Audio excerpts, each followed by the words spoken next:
Hello विद्यार्थी मित्रांनो. मी शेख अब्दुल गनी. स्वागत आहे माझ्या एजेस करिअर अकॅडमी या यूट्यूब प्लॅटफॉर्मवरती. मित्रांनो, अत्यंत महत्त्वाची अशी माहिती आहे, की खूप मुलं ह्या रिझल्टला घेऊन रिझल्ट कधी लागेल त्या संदर्भात तुम्हाला मी माहिती दिलेलीच आहे का म्हणजे काल. पण महत्त्वाचा मुद्दा असा आहे मित्रांनो, की हा कट ऑफ कधी लागेल, किती लागेल, कसा लागेल, प्रत्येकजण व्हिडिओ बनवत आहे. ॲक्चुअल याच्या मागचं कारनीमा असा काय आहे, नाही का? कट ऑफ कसा लागत असतो आणि आता जे लिमिटेड प्राधान्यक्रमाचा परिणाम कसा झालेला आहे, या व्हिडिओमध्ये एक रिअल फॅक्ट सांगण्याचा प्रयत्न करणार आहे. व्हिडिओ शेवटपर्यंत पहा. जास्तीत जास्त मित्रापर्यंत हा शेअर करा. नवीन असेल तर चॅनलला सबस्क्राईब करून घ्या मित्रांनो.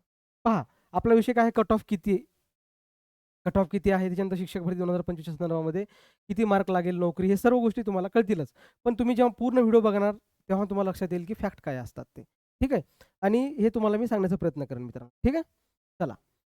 हो, सर्वप्रथम मित्रांनो, ह्याच्यामध्ये घोळ असा आहे, की अ, शिक्षक भरतीचा जो कट ऑफ आहे, तो सर्वात मोठा परिणाम झाला लिमिटेड प्राधान्यक्रमामुळं.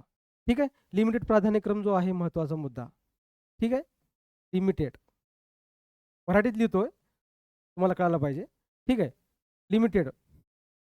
लिमिटेड प्राधान्य कसे, ते तुम्हाला सांगतो आता ह्याच्यामध्ये काय आहे ते. लिमिटेड काय आहे? लिमिटेड म्हणजे इथं 100 आणि इथं 50. हा जो घोळ आहे ना, हा घोळ इथं खूप परेशान करणार आहे मित्रांनो. त्याच्यामध्ये पहा आता, ह्याच्यामध्ये कसा परिणाम झालाय ते बघा तुम्ही. थोडंसं पेन वेगळं येत होतं त्यामुळे कन्फ्यूज झालं. ठीक आहे, लार्ज स्केप. पहा आता. ह्याच्यामध्ये मला सांगा, की काही मुलांकडे 50च संस्था होत्या. संस्थाचं आपण बोलूच नाही आता. जिल्हा परिषदचं बोलूया आपण. ह्याच्यामध्ये कसं आहे, की 50 आणि 100चा जो खेळ आहे ना, 100 आणि 50चा हा खेळ आपण 50ला नंतर बोलू. इथं 100चं बोलतो. मित्रांनो, मराठवाड्यामध्ये जागा नाही आल्या. खूप अशा आमच्या भगिनी आहेत. त्यांनी मराठवाड्यातले फक्त 2-3 प्रेफरन्स दिले. किती? 2 किंवा 3 किंवा 4. आता माझ्या कॉन्टॅक्टमध्ये जवळपास 10-12 जणांचे असे कॉल आले, की "सर, आम्ही फक्त 4 दिले, आम्ही 5 दिले, घरची परमिशन नसल्यामुळे आम्ही 2 दिले." त्यांना कमीत कमी 140 प्लस मार्क आहेत. ठीक आहे. मग आता मला सांगा, ह्याचा तुम्ही कट ऑफ कसा सांगणार? पहिला मुद्दा. म्हणजे हा खोडणं का महत्त्वाचं वाटतंय, की इथं कट ऑफ तुम्ही कोणी सांगू शकत नाही. आता मला सांगा, अनलिमिटेड प्राधान्यक्रम राहिले असते, मान्य करा, एम-पी-एस-सी जेव्हा परीक्षा घेत असते, तेव्हा आपण एक ढोबळ मानाने एक साधारण कट ऑफ ठरवतो किंवा अभ्यास करून, अभ्यास ज्याचा आहे त्याला एक लक्षात येते 1-2 मार्क प्लस मायनस होत असतो. परंतु इथं काय आहे, लिमिटेड प्राधान्यक्रम असल्यामुळे सर्वात जास्त जो विषय आहे महत्त्वाचा आहे, तो मराठवाडा. मराठवाड्याचा जो घोळ झाला, तो मराठवाड्याचा घोळ खतरनाक आहे. मी तुम्हाला मागे सांगितलं होतं, की मराठवाडा जागा नाही येणार कारण का संच मान्यता कंप्लीट नव्हत्या, रोस्टर पण कंप्लीट नव्हत्या. ठीक आहे. तर संच मान्यता झाल्या पण नंतर रोस्टर त्यांनी कंप्लीट करून घेतलं नाही किंवा जागा अतिरिक्त त्यांनी करून ठेवल्या समायोजनाच्या नावाखाली. हे तुम्हाला माहितीच होतं. म्हणून जागा येणार नव्हत्या, तशा आल्याच नाही. आल्या नाही. पण आता मला सांगा, जी 160-170 वाली तिकडची मुलं आहेत मराठवाड्यातली, ते पश्चिम महाराष्ट्र, कोकण, विदर्भात ते जाणार. मग ते काही जे महिला आहेत, त्यांनी ठरवलेलं नाही, की जायचं का नाही जायचं. त्यामुळे कोणी इथं सांगू शकत नाही. आणि दुसरा एक महत्त्वाचा मुद्दा मित्रांनो, की इथं लिमिटेड आणि अनलिमिटेड हा जो खेळ आहे ना, त्या लिमिटेडमुळे काहीच सांगता येत नाही. आणि काही-काही मुलं समजा, आता ज्यांना 200 प्राधान्यक्रम आले होते. ठीक आहे. 200 प्राधान्यक्रम आले, काही जणांना 50 आले, काही जणांना 76 आले आणि प्राथमिकच्या तर फक्त 78 आल्या होत्या. प्राथमिकचे 78च प्राधान्यक्रम आले सर्वांना. मग 78 मध्ये काही नगरपालिका होत्या, त्यांनी स्किप केले. काही ओपनला जागा होत्या, कॅटेगरीला नव्हत्या, त्यांनी स्किप केले. आणि काही-काही डोंगराळ भाग जसं गोंदिया, भंडारा, काही ठिकाणी गेलेले काही मुलं टाकलेले आहेत. काही कुणाला मुंबई नको आहे, मुंबईने टाकली.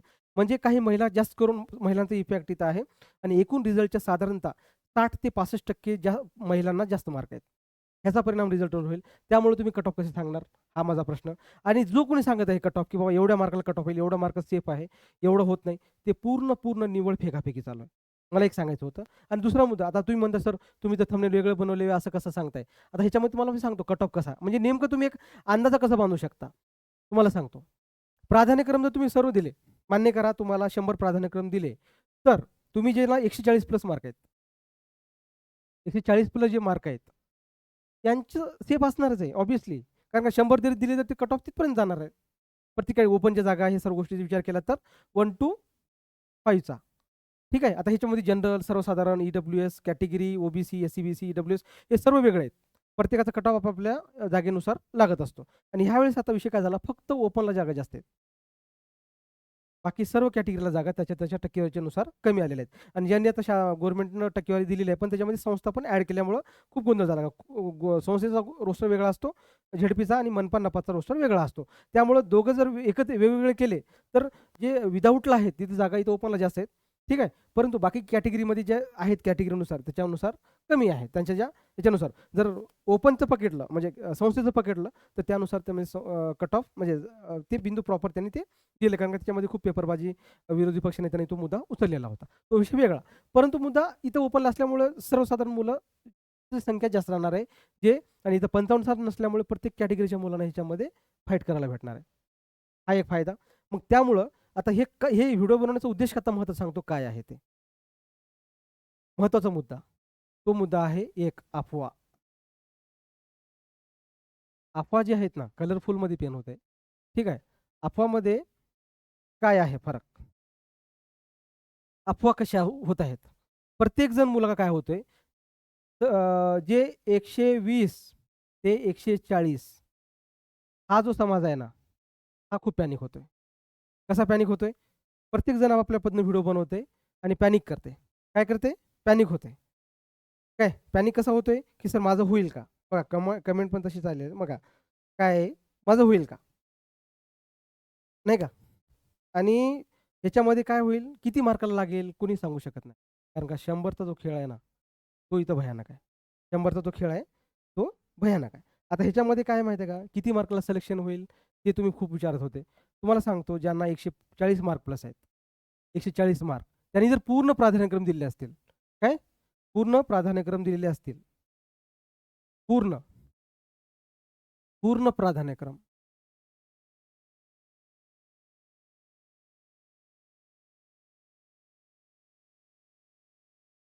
पूर्ण प्राधान्यक्रम दिलेले असतील, तर त्यांच्या चॉईसनुसार त्या गोष्टी होतात. एक अंदाजे ढोबळ मानाने आपण सर्व सांगतो.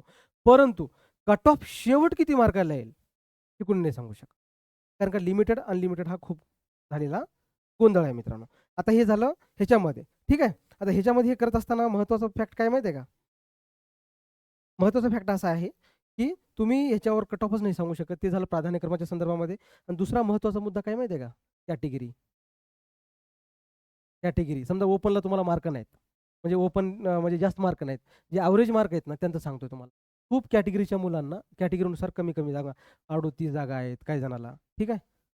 38 जागा आहेत, काही ठिकाणी 26 जागा आहेत, काही ठिकाणी 100 जागा आहेत, ठीक आहे. काही कॅटेगरीला 1100 जागा आहेत, काही ठिकाणी 1300 जागा आहेत. हे थोडंसं आता ते मी तुम्हाला सांगतो प्रत्येक कॅटेगरी नाव घेऊन सांगत नाही. काही जणांना 900 जागा आहेत. समथिंग अंदाजा सांगतो. काय? 900. 900 जागा आहेत समजा. 900 जागा आहेत समजा. त्या 900 जागा आहेत त्याच्यामध्ये मग तुम्ही कसं सांगणार? तुम्ही सांगा बरं आता ह्याच्यामध्ये तुम्ही कसं-कसं म्हणजे फॅक्ट कशी घेणार तुम्ही? हं? कट ऑफच्या संदर्भामध्ये तुम्ही अ, कसे सांगणार? सांगा ना. त्याच्यामध्ये हा मोठा फॅक्ट आहे मित्रांनो. त्यामुळं पॅनिक होण्याची काही गरज नाही. बिनधास्त राहा, रिलॅक्स राहा. सोशल मीडियाच्या ज्या अफवा आहेत ते सर्व सोडून द्या. स्वतःला कूल राहा. रिझल्ट कधी लागणार आहे ते तुम्हाला रात्री सांगितलेलंच आहे. पण जोपर्यंत रिझल्ट येत नाही तोपर्यंत आम्ही परीक्षेला जाऊन पाठपुरावा करतच असतो. त्यामुळे वास्तविक परिस्थिती स्वीकारा. मागच्या भरतीमध्ये काय झालं, खूप जागा येणार म्हणून सांगितले, रोस्टर क्लिअर न झाल्यामुळे जागा नाही आल्या.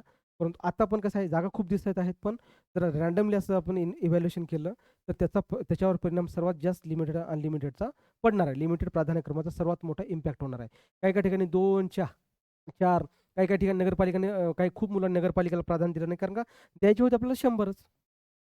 त्या 100 मध्ये बसवायचं कसं? ह्याची घडी सर्वात महत्त्वाची होती. त्यामुळं हे थोडंसं विचार करा. पॅनिक होऊ नका आणि काही दिवस रिझल्ट लागेल पण वेट करा ना. वेट करा. ठीक आहे. वेट कसा करा ते तुम्हाला महत्त्वाचं आहे. आहे की नाही? हे वेट करणं खूप महत्त्वाचं आहे आणि ह्याच्यामध्येच सर्व गोष्टी आहेत.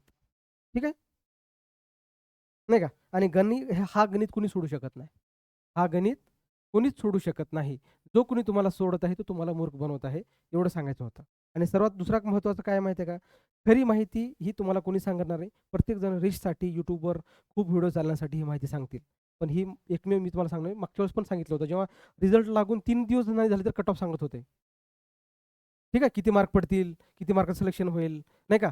मग म्हणजे इथपर्यंतची गोष्टी होती मित्रांनो. त्यामुळं जोपर्यंत यादी पब्लिश होत नाही, ती अनलिमिटेड राहिलं असतं तर एका आपण ढोबळ मानाने ठरवू शकलो असतो. परंतु आत्ता कोणीही ठरवू शकत नाही. तुम्हाला एवढंच विनंती करायची होती आणि ह्या व्हिडिओच्या माध्यमातून आणि कोणी नवीन असेल तर चॅनलला सबस्क्राईब करा. जास्तीत जास्त मित्रांना शेअर करा. टेन्शन बिलकुल घेऊ नका. जो पण निकाल लागत नाही तो पण रिलॅक्स राहा. पण प्लॅन बी समजून ह्याला विचार करा. काय नाही झालं, दुसरा टप्पा होईल, न होईल त्या संदर्भात मी तुम्हाला काल सांगितलेलंच आहे. ठीक आहे? जास्त काही पॅनिक होण्याची काही गरज नाही मित्र. एवढंच तुम्हाला सांगायचं होतं. धन्यवाद.